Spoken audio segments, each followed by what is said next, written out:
приятно, что сегодня вместе с нами приехали разделить эти торжества, праздничные мероприятия. Сегодня благодарю вас за ваш визит.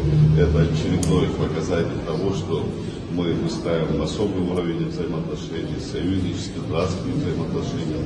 И мы в рамках сегодняшней нашей встречи говорили о тех проектах, которым мы дали старт ранее, и ход реализации этих проектов сегодня мы обсудили.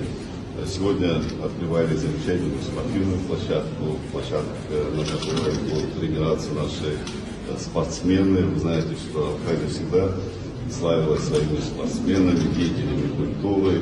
Это дополнительная возможность для нашей молодежи созидать, улучшать свои физические качества и, конечно же, духовно обогащаться. Я не могу не отметить открытие Кирилла Ильича выставочного зала, который, к сожалению, в 2024 году из-за пожара здесь у нас хранились работы великих, видных абхазских художников, не только абхазских художников.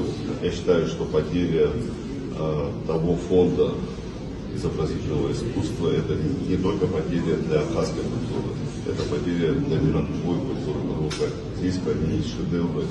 И спустя короткий промежуток времени этот объект восстановлен. Я уверен, что эти фонды будут наполняться и обогащать нашу культуру.